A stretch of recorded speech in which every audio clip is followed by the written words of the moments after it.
It is good to be able to meet together again. And even if we are not able to be together physically, we are very much together in the spirit as we come to share in this brief time of praise and worship, of prayer, and of listening for God's voice and for whatever He has to say to us today. We're going to be thinking about some of the questions God asks. Now, questions form a large part of our lives. We want to know things, we want to find out, we want to be taken seriously. And so we listen and we respond to any question in an adult way. We have advice columns where questions range from the most trivial to the most personal. We have telephone counseling where questions from the most factual to the most complex are dealt with. And even in education, children are no longer told that they must take the word of their teacher, but they are encouraged to explore and to ask questions. Someone who obviously had a lot of time on his hands worked out that the average child asks 500,000 questions by the age of 15. By then, as we all know, they stop asking questions because they have all the answers. But what a privilege for parents and teachers, 500,000 opportunities for listening and for sharing God's truth about the world. Now, Jesus was a teacher and he was often asked questions. And in Mark 11, there is a story about some men who came to the Lord and asked him a question about the authority by which he was acting. But on this occasion, he didn't answer their question. He turned the tables completely and he said, "Now I am going to ask you a question." And sometimes it's good for us to answer some questions before we ask any more. And as we expose our lives to the scriptures, we will find that God also addresses us. He speaks to us. He asks us questions. And these questions are quite important and have to be faced before we can go any further in our walk with the Lord.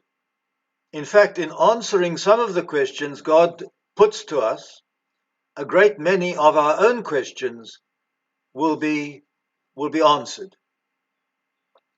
The first question is a very puzzling one.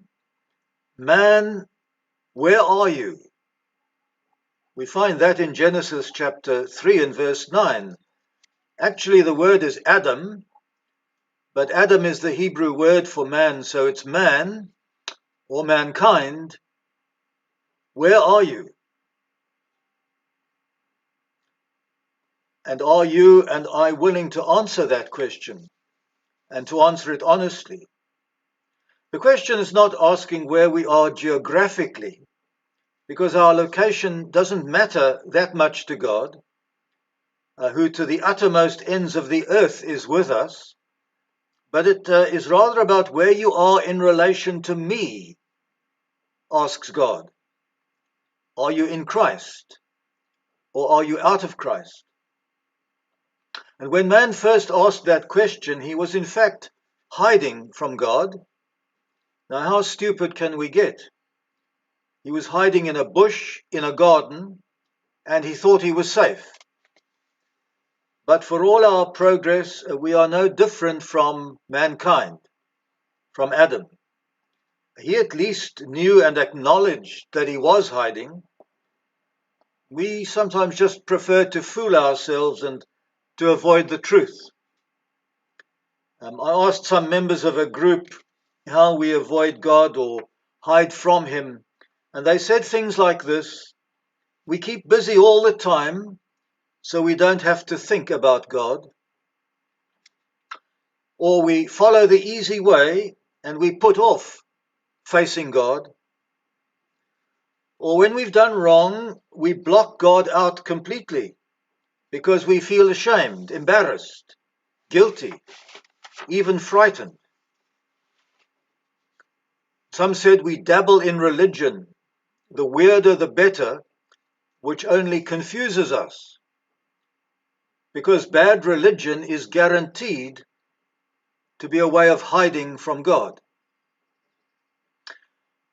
And so all these are ways we hide from God. We're either too busy to be still, or we're ducking behind an attitude which mocks the faith, or we're clinging to an image of being self-sufficient, or we're simply guilty of wrongdoing and hiding from the light, or we've thrown up some intellectual smokescreen that only prolongs the hiding. At the end of a discussion in a university, a Christian was talking to a so-called atheist, a very clever man who was doing research in physics. And the Christian asked him if he had ever read one of the Gospels with an open mind, willing to respond to Christ if he was convinced. And his reply was, "I dare not. I dare not." Here was a man who was used to the scientific method. He was used to making judgments based on facts, and yet he was afraid to do the same with the gospel. Only he knows why he was afraid, but it was sad to see a scholar hiding away, hiding from the pursuit of truth, hiding from God's questions. But for some, there is an awakening, there is an honesty to discover that we can't hide. Remember the psalm that has just been read, 139, that in fact the truth pursues us. It seeks us out. This God who knit us together in our mother's womb knows us. He knows our sins, our doubts, our fears, our hopes, our dreams. He knows all our hiding places, and he calls to us, "Where are you?" He wants us to come forward, to come out into the open, to stand in the light, to let go of the false gods, and to be free to live in his presence. And so God is looking, God is calling. Will you stop and listen? Will you allow yourself to be found? And then the second question is the question God asked Cain in Genesis chapter 4, verses 9 and 10. Where is your brother? And Cain, who had murdered his brother from jealousy, tried to avoid the question by asking him, "Am I my brother's keeper?" We would call that an evasive answer. We hear it still, the excuse that has echoed down the years over the graves of all the victims of jealousy and greed and violence. Am I my brother's keeper? And God will not allow us to pretend that we have no share in this. The guilt sits squarely on all our shoulders. There was a play called An Inspector Calls, written some years ago. This was the tragic story of inhumanity and exploitation. The story is set in a small town in England.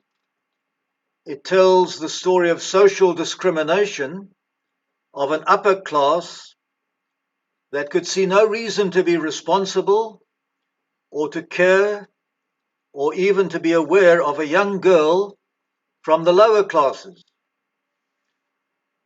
The girl, Eva Smith, is poor. She is parentless. She is fired from a factory for asking for a reasonable raise. She is dismissed again, this time from a dress shop, by the manager who is jealous of her. She was taken advantage of by a privileged young man, which led to her pregnancy. And when she approached social welfare for help, the chairlady looked down on her and rejected her. And in this helpless, desperate state, she commits suicide. And in his investigation, the inspector calls on the people who treated her so badly. And this is what he says. Just remember this. One Eva Smith has gone, but there are millions of Eva Smiths and John Smiths still left with us, with their lives, their hopes and fears, their suffering, their chance of happiness, all intertwined with our lives, with what we think and say and do. We don't live alone. We are members of one body. We are responsible for each other. And I tell you that the time will soon come when, if people will not learn that lesson, they will be taught it in fire and blood and anguish. That's the end of the story. Remember the words of Jesus, inasmuch as you have not done it unto one of the least of these, my brothers or sisters, you have not done it for me. And he spoke of everlasting punishment for callous indifference. And so what we need to realize from this question that God puts to us is that despite our prejudices or suspicions or resentments, God has no favorites. One of the marks of the church, as somebody said, is its attitude to the outsider. There are no VIPs in a church. There are no specially reserved seats in heaven or in the kingdom of God. Some time ago, a group of Christians, I think they were mainly young people, got the idea of sea sweep.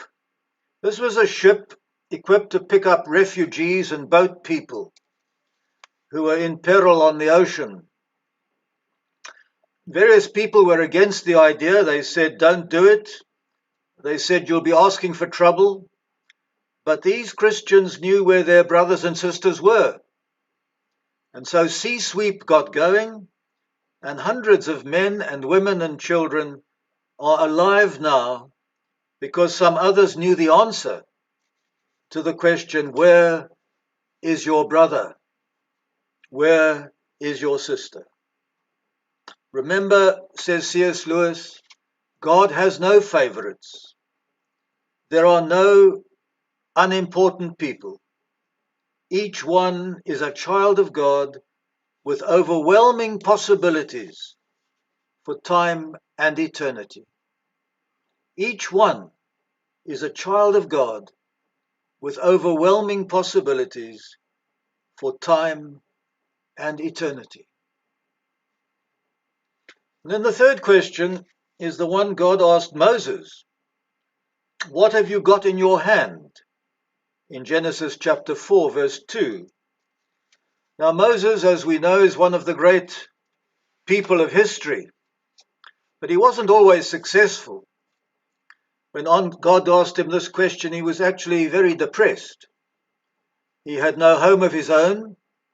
He'd run away from the Egyptian police. He was living with his wife's relations in the desert. He was working as a humble shepherd. Not a good situation. And while in this state of gloom, God called him to a special task. And Moses was full of excuses and pessimism and self-doubt. But God was insistent. He doesn't want to know our excuses. He doesn't want to know how afraid or doubtful or inadequate or ignorant or negative we are. He wanted to know about Moses' assets. Hence the question, what have you got in your hand? Look at what you've got, God said to Moses. You've got a good education. You were a prince in the palace. You've got a Jewish heritage. Your mother was Jewish. You've got years of survival training in the wilderness. And so, Moses, you could not have been better prepared for God's work of leading a nation of slaves through the desert to liberation and freedom. But the question is addressed to us. I asked my group that question and they gave me a remarkable list, too long to read, but all wonderful, amazing gifts that God can use. Listen, one said, I have a great tolerance of annoying people. Not annoying people, but of people who are annoying. I have patience in irritating situations, said someone. I am a good listener, a rare gift indeed. I am a faithful friend, wonderful. Another one said, I have foresight.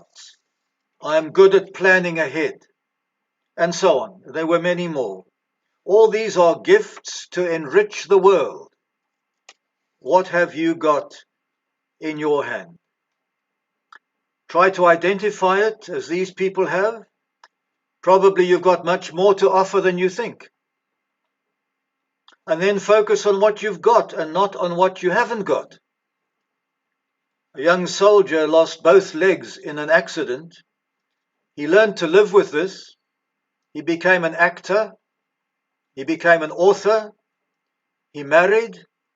He was happy and successful. He says one thought more than any other inspired him. It's not what you have lost, but what you have left that counts. It's what you have left that counts. So use what you've got in the service of God, in the service of humanity, in the service of your loved ones. What a sense of dignity and worth this could give to your life and to other lives. Leonardo da Vinci was famous, is famous, and he once worked for a long period of time on a great masterpiece. He had labored long to create this work of art, and it was nearing completion. And standing near him was a young student who spent much of his time with his mouth open, amazed at the master with his brush. And just before finishing the painting, Da Vinci turned to the young student and gave him the brush and said, now you finish it. You finish it. The student protested. He backed away, but Da Vinci said, will not what I have done inspire you to do your best? Will not what I have done inspire you to do your best? Now you finish it. Don't ever say God is silent. He is speaking to you. He asks, where are you today? Where is your brother or sister? What have you got in your hand? The real question is, am I listening? God's questions always lead to fullness of life. And that is the good news for today. And we give thanks to God for it. And now we're going to sing again, this time the Father's love. How deep